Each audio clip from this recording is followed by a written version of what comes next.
Have you ever noticed how, when you look really closely at the world's great religions and philosophies, you start to see these uncanny similarities? It's like a hidden echo, right? A familiar pattern that seems to ripple through everything, from ancient spiritual texts to even modern ideas. Well, today we're going to dig into a really fascinating idea, that all of these different paths might actually be pointing toward the exact same single universal truth. So, let's just start with the big puzzle. We live in a world with a ton of different beliefs about what reality is, what the divine is, what our purpose is. And on the surface, a lot of them seem to totally contradict each other. But what if that's just the surface? What if underneath all the unique rituals and the specific stories, there's a common core? Is it possible there's one fundamental truth that all of humanity has been trying to describe in its own way for thousands of years? The human search for meaning has created this incredible tapestry of beliefs, but they often seem impossible to reconcile. So where do you even start looking for a common thread? Well, our guide for this journey is the brilliant writer and philosopher Aldous Huxley. He looked at this exact puzzle, and instead of creating a new religion, he did something way more profound. He suggested that if we dig deep into the mystical heart of these traditions, we can find what he called a highest common factor, a single universal understanding of reality that has been found again and again and again all throughout human history.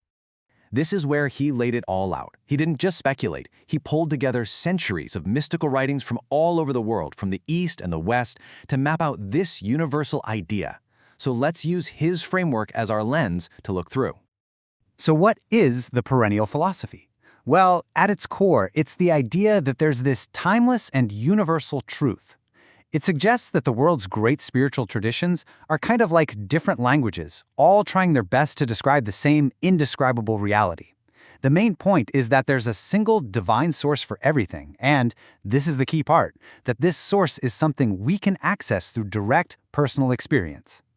Huxley basically breaks this down into 4 key ideas. First, that a single ultimate reality, what he calls the ground of being, is the source of, well, everything. Second, that we humans have a kind of dual nature. There's our everyday ego, the me we think we are, and then there's a deeper, eternal self that's like a spark of that divine reality. This leads right to the third point. Our ultimate purpose in life is to realize that our true self is one with that divine ground. And finally, number 4, you don't get there by just thinking about it. You get there by moving beyond the ego through things like humility, compassion, and love. Okay, so this sounds like a pretty powerful theory, right? But is there any evidence for it? Huxley argued that this framework isn't something he invented, it's something he discovered. And to see that, we can look back in time and find these exact ideas woven right into ancient mystical traditions. We could literally pull examples from Hinduism, Buddhism, Sufism, you name it. But for this explainer, let's just focus on 2 deep streams from right within Western traditions that, on the surface, you might think are pretty different. The esoteric teachings of Jewish Kabbalah and the incredible writings of Christian mystics like Meister Eckhart. You're about to see how perfectly they map onto Huxley's framework. Okay, check this out. This table really lays it all bare. You can see how Huxley's ground of being is a perfect mirror for the En Sof in Kabbalah and the Godhead in Christian mysticism. They both describe this infinite, ultimate reality beyond all words.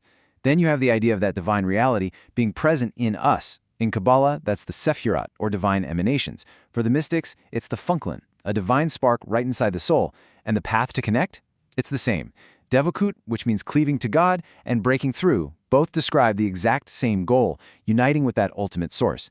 It's different words, but it's the same fundamental journey. Wow. Just let that quote from Meister Eckhart sink in for a second. This is so powerful because it gets right to the heart of it. He's not talking about looking at something separate from himself. He is making this radical claim of non-duality, that the deepest part of his own consciousness, the observer within, is the ultimate reality it's observing. This is a perfect, mind-bending expression of that third tenet: our true self is identical with the divine ground.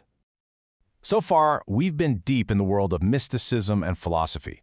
But now, we're going to take a sharp turn and pivot to a place you would probably never, ever expect to find these ideas: the cutting edge of modern theoretical physics. And the connection here isn't one of proof, it's a resonance, a deep conceptual echo. It turns out that our most advanced, fundamental scientific description of reality, quantum field theory, paints a picture of the universe that is just startlingly similar to the one mystics have been describing for thousands of years. Think about it. Mystics have always talked about a single, invisible source for the entire material world, the ground of being. Well, quantum field theory tells us that the most fundamental reality isn't solid little particles, it's invisible energy fields that permeate all of space.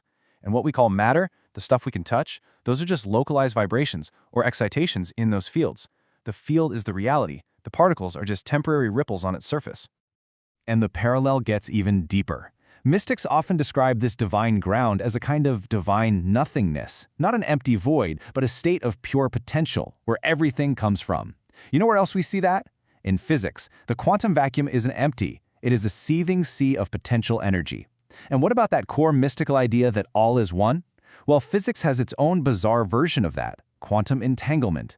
That's where two particles can be so deeply linked that they act as a single system, no matter how far apart they are. It's a scientific look into a profound, non-local interconnectedness that sounds a whole lot like the mystical idea of oneness. Now, we need to be super clear about something here. This absolutely does not mean that physicists are proving mysticism is true.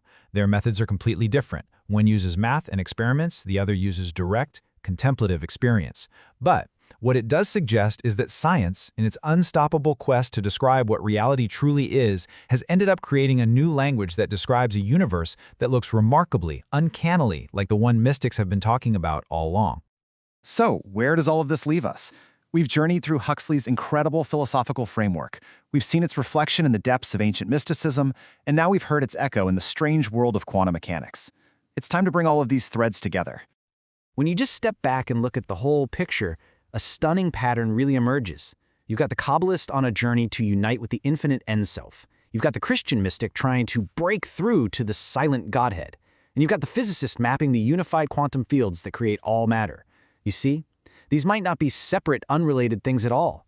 They could just be profoundly different methods, using different tools, different languages, but all aimed at understanding the very same single unifying source of all reality. So here it is.